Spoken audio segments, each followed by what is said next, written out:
Hola, mi amigo querido, qué alegría que puedo estar nuevamente contigo. No sé dónde estás, en tu cuarto, en la biblioteca, en la sala de estudios, en cualquier lugar. Cómo es bueno abrir la palabra de Dios y meditar en las cosas que Él tiene para decirnos. En esta oportunidad vamos a estudiar la lección número 12 para el 18 de diciembre del año 2021. El título de la lección, Deuteronomio en el Nuevo Testamento. Mira, la Biblia es una unidad. Lo que un escritor dijo, los otros de alguna manera lo repiten. Porque el verdadero autor de la Sagrada Escritura es el Espíritu Santo. El Espíritu Santo que inspiró a Moisés para escribir el Deuteronomio, inspiró a Santiago para escribir su epístola.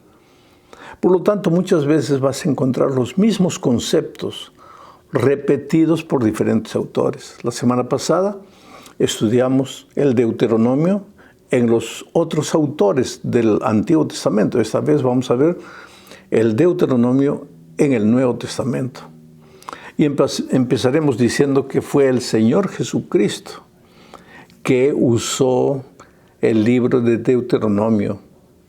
Y Él lo hizo para enfrentar las tentaciones. Cuando el diablo vino al desierto a tentar al Señor Jesucristo, Jesús no discutió, no dialogó, porque con el diablo no hay diálogo, querido, no hay discusión. Jesús simplemente abrió las Escrituras y a cada tentación que el diablo presentaba, Jesús le leyó un texto bíblico. Y ese texto bíblico era de Deuteronomio. Para la primera tentación, por ejemplo, Él repitió Deuteronomio capítulo 8, versículo 3. Para la segunda tentación, el capítulo 6 de Deuteronomio, versículo 13 o 16. Y para la tercera tentación, el versículo 13. O sea, hay una cosa que tenemos que aprender del Señor Jesucristo. Él tenía la Biblia en la cabeza. Ahora, el diablo también usó la Biblia. Mucha gente me hace la pregunta siempre, pastor, ¿usted cree que el diablo es ateo? No, querido, el diablo no es ateo, el diablo es creyente. Y el diablo conoce bien la palabra de Dios. Porque a veces yo, bromeando así, le pregunto a algunos hermanos, a ver, ¿dónde está registrada el texto bíblico que el diablo usó para tentar a Jesús? Y dicen, bueno, creo que en el Antiguo Testamento, sí, pero exactamente ¿dónde? Bueno, no sé, creo que en Deuteronomio, sí, pero ¿en qué capítulo, en qué versículo? Y las personas quedan medio indecisas así. Ahora, el diablo no tenía Biblia en la mano, pero tenía en la punta de la lengua los textos bíblicos. Entonces, ¿cuál es la diferencia entre el diablo y yo, por ejemplo, si ambos conocemos la palabra de Dios? Pues el diablo conoce la teoría, pero no la aplica a la vida. Y nosotros los cristianos somos desafiados a conocer el texto bíblico, pero no solo para repetirlo como loro, sino para aplicarlo a la experiencia de cada día. Tú sabes que llegará un momento en que no tendremos Biblia en la mano, tampoco tendremos tablet, no tendremos celular. Sí, la profecía dice que el pueblo de Dios será perseguido.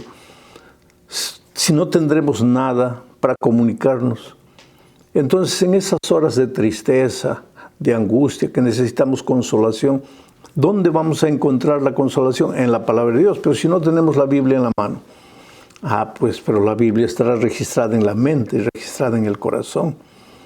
Es por eso que cuando yo era niño, había un programa de la iglesia llamado La Devoción Matutina. Y en la sociedad de jóvenes nos hacían memorizar los versículos de todos los días de la semana. Yo siempre digo que la mayoría de los versículos que yo sé de memoria no es porque lo aprendí o los aprendí en la facultad de teología, sino porque los aprendí cuando era niño y me enseñaron a memorizar.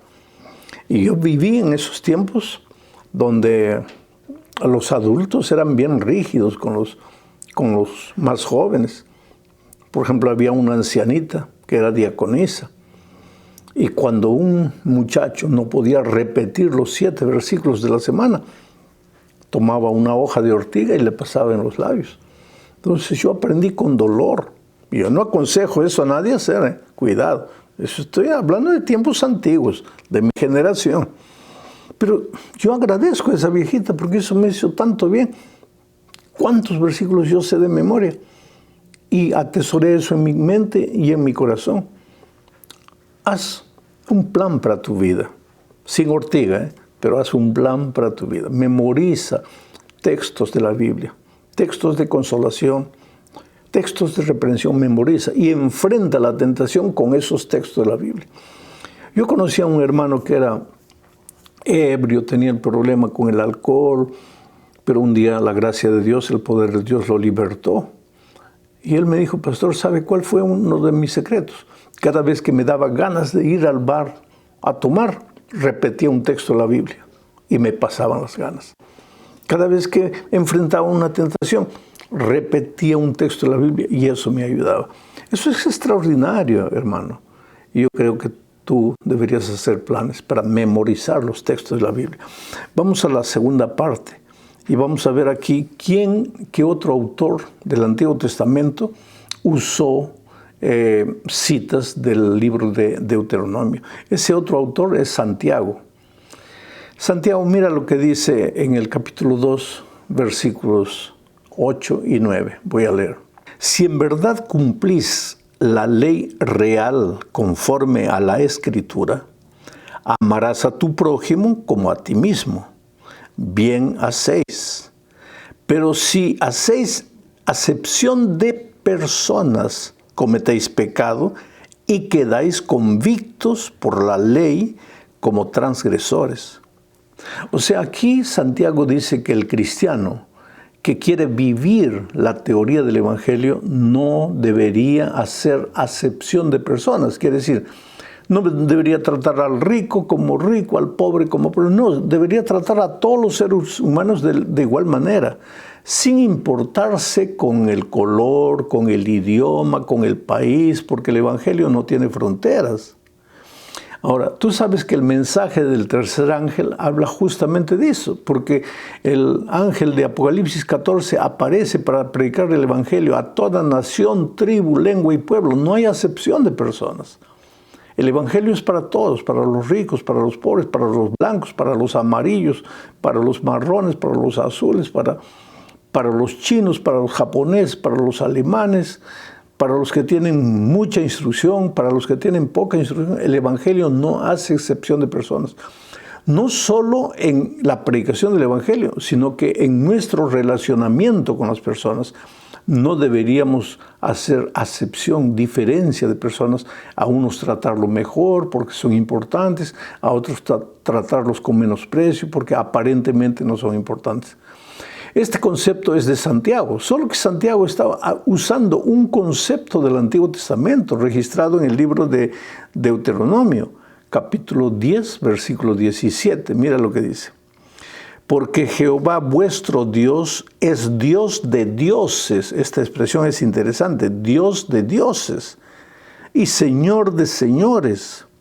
Dios grande, todopoderoso o poderoso y temible, que no hace acepción de personas ni toma cohecho. O sea, Santiago seguramente que había leído el Antiguo Testamento, el libro de Deuteronomio, y ahí están registradas las palabras, que nuestro Dios es un Dios todopoderoso, que no hace acepción de personas. Y Santiago usa la misma expresión y el mismo concepto. Ahora, en Deuteronomio, que fue escrito en hebreo, esta expresión que no hace acepción de personas, que fue traducido en nuestra Biblia, está como no hace acepción de personas. En hebreo, en realidad, dice otra cosa. Dice, no levanta rostros. ¿Y de dónde viene esto? Porque literalmente en el hebreo dice, panim yisa lo hacer, no levanta rostros. Esta es una figura del Antiguo Testamento. Los jueces a veces, cuando entraban para juzgar, había 20 personas para ser juzgadas, todos agachados, y entonces el juez le levantaba a cada uno el rostro para ver, este es conocido, le voy a dar una sentencia amigable. Este es pobre, le voy a dar una sentencia un poco más dura. Este es rico, lo voy a tratar mejor. Los jueces tenían esa costumbre, levantar el rostro de las personas para decirle a quién le iba a juzgar de acuerdo a su posición, a su estatus, a su raza, a su tipo de relacionamiento, en fin.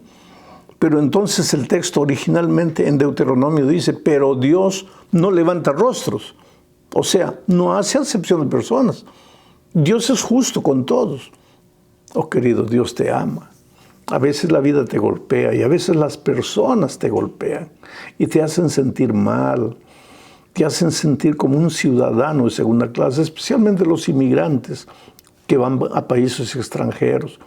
No tienen documentos y entonces quien les da trabajo les paga poco. ¿Por qué? Porque no tienen papeles, no tienen documentos. Los cristianos no debemos hacer eso.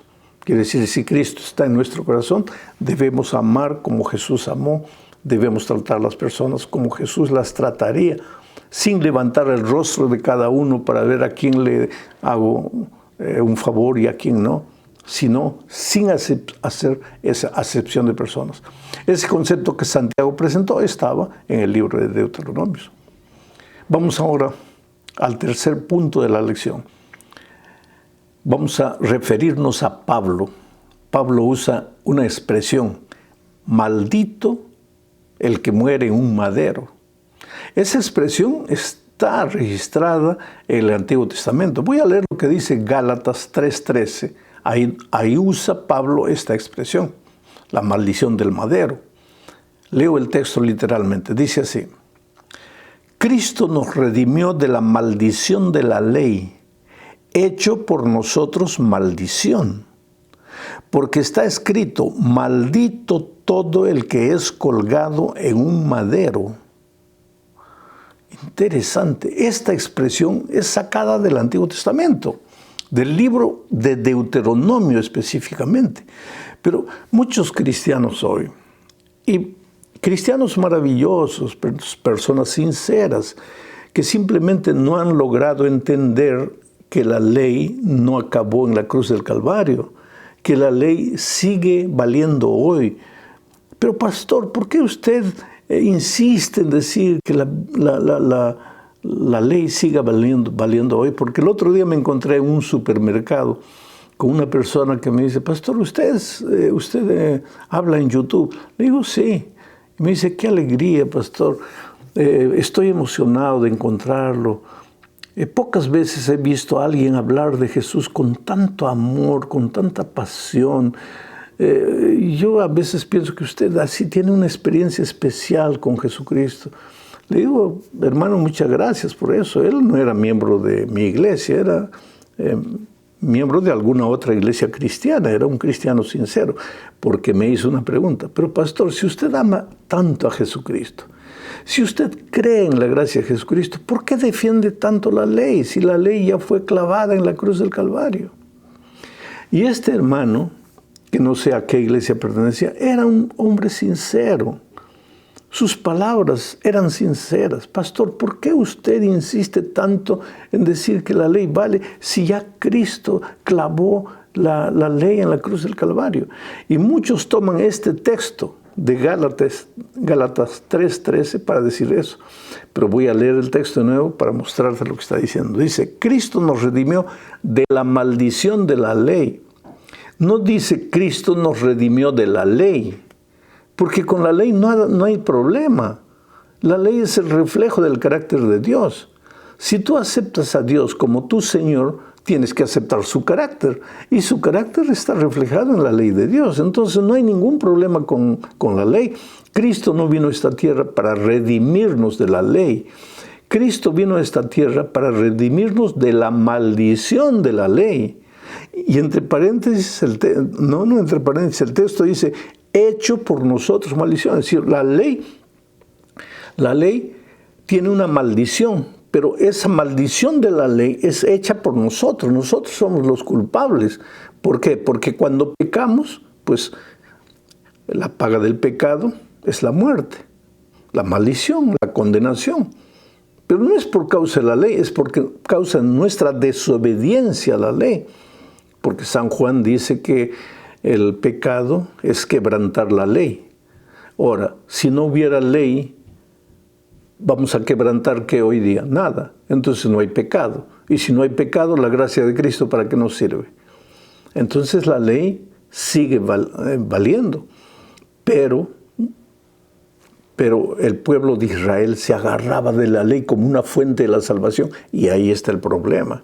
Porque la obediencia a la ley no te salva. Te salva la gracia de Cristo.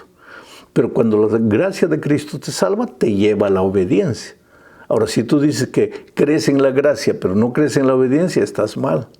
Y si tú dices que tienes que obedecer para salvarte, también estás mal. La gracia te lleva a la obediencia. No existe gracia sin obediencia y no existe obediencia sin gracia. ¿Por qué? Porque la obediencia viene de Dios y la gracia viene de Dios. Tú no puedes colocar a las dos en contraposición. Bueno, aquí está Pablo usando en Gálatas un concepto del Deuteronomio. Vamos a la cuarta parte. Un profeta como yo. Ahora mencionamos a Lucas, porque Lucas, cuando escribió el libro de Hechos de los Apóstoles, estaba repitiendo un texto del Antiguo Testamento. ¿Qué texto? Deuteronomio capítulo 18, versículos 15, 17 y 18. Leo lo que dice el texto. Profeta de en medio de ti, de tus hermanos, como yo, te levantará Jehová tu Dios. A él oiréis. Y Jehová me dijo, han hablado bien en lo que han dicho. Profeta les levantaré de en medio de sus hermanos como tú, y pondré mis palabras en su boca, y él les hablará todo lo que yo le mandare. Este profeta era Moisés, literalmente, pero simbólicamente era el Señor Jesucristo que se levantaría para hablar las palabras de Dios. Ahora, me impresiona que Jesús, siendo el propio Dios hecho carne, él respetaba la palabra escrita del Torá, los libros del Antiguo Testamento. ¿Y por qué nosotros a veces, algunos consideramos que los libros del Antiguo Testamento ya pasaron, que ahora lo importante es el Nuevo Testamento? No. Bueno, se anunciaba un profeta, pero Lucas repite ese mismo concepto en Hechos capítulo 3, 22. Dos veces, voy a leer los dos versículos. Hechos 3, 22 dice lo siguiente. Porque Moisés dijo a los padres, el Señor vuestro Dios os levantará profeta de entre vuestros hermanos, como a mí. A él oiréis en todas las cosas que os hable. Moisés está siendo claro. Ustedes oyeron a vuestros padres en el Antiguo Testamento que Dios les dijo que les levantaría un profeta como yo. Entonces no era él el profeta que Dios levantaría más adelante. Era el propio Señor Jesucristo. Ahora mira, Hechos capítulo 7, versículo 37. ¿Qué dice? Este Moisés es el que dijo a los hijos de Israel, profeta os levantará el Señor vuestro Dios de entre vuestros hermanos como a mí, y a él oiréis. Un profeta. Quiere decir, Lucas usa conceptos del Antiguo Testamento. Recuérdate que el título de la lección de esta semana es el Deuteronomio en los libros del Nuevo Testamento. Nuevo Testamento y Antiguo Testamento se estudian juntos. El Nuevo Testamento generalmente explica las cosas un poco oscuras del Antiguo Testamento. No se pueden separar los dos. Hay que leer el Nuevo Testamento y el Antiguo Testamento juntos. Llegamos al fin del estudio de esta semana hablando de un texto de Hebreos. Para mí el autor de Hebreos es Pablo. Algunos no creen, pero yo creo que Pablo fue el autor de la epístola a los Hebreos, inclusive porque el Espíritu de Profecía lo dice. Ahora mira lo que dice Hebreos capítulo 10, versículos 28, 29 y 31. El que viola la ley de Moisés es todo el Torá, todo el Pentateuco. El que viola la ley de Moisés por el testimonio de 2 o de 3 testigos muere irremisiblemente. O sea, el que viola las recomendaciones del Pentateuco muere Pentateuco muere irremisiblemente. Entonces, sigue Pablo preguntando, ¿cuánto mayor castigo pensáis que merecerá el que pisoteare al Hijo de Dios y tuviere por inmunda la sangre del pacto en la cual fue santificado e hiciere afrenta al Espíritu de gracia? Horrenda cosa es caer en manos del Dios vivo. Lo que Pablo está diciendo aquí es lo siguiente. Ustedes llevaban a serio lo que se recomendaba en la ley de Moisés, en el Antiguo Testamento, específicamente en el Pentateuco. Es más específicamente en el Deuteronomio. Bueno, cuídense, porque ustedes llevaban a serio eso, imagínense cuán horrenda cosa será matar al Señor Jesucristo, pisotear su sangre, menospreciar su sangre. Ahora, querido, esto es interesante porque el pueblo de Israel no logró entender que Jesucristo había venido a salvar al mundo y lo crucificaron. Ahora, también es horrible entender, cosa horrenda es caer en las manos del Dios vivo cuando nosotros estamos muy preocupados en hablar y predicar de la gracia, de la salvación. Tú no haces nada para salvarte. Pero nos olvidamos de los principios del Antiguo Testamento, que son el camino que Dios nos presenta para caminar en el camino de la gracia. Que Dios te bendiga ricamente. Fue muy bueno estar contigo hasta aquí. Recuérdate lo que te estoy diciendo. El día 31 de diciembre, el último día del año, a las 8 de la noche, hora de Brasilia, pues tú tienes celular, tú ves más o menos qué hora es en el territorio donde tú vives. A las 8 de la noche yo estaré predicando desde donde me encuentre, estaré predicando al vivo un mensaje de reavivamiento, un mensaje de esperanza, un mensaje de desafío para el pueblo de Dios. Yo te agradezco porque, mira, yo de cierta manera tengo una iglesia en todos los países del mundo porque hay gente linda como tú sigue las predicaciones, acompaña las predicaciones. Yo estaré el día 31 predicando mi último mensaje del año, pero voy a terminar con una oración especial. Escribe, manda tu pedido de oración. Ya algunos pedidos me están llegando. Todos esos pedidos van a ser colocados en la mesa. Y como en ese día estaré en la compañía de mi hijo, pastor Rubén, los dos juntos vamos a orar por ustedes, vamos a colocar el nombre de ustedes en las manos de Dios y creo que va a ser una noche extraordinaria. Felicidades, nos vemos la próxima semana para la última lección de este año. Un abrazo.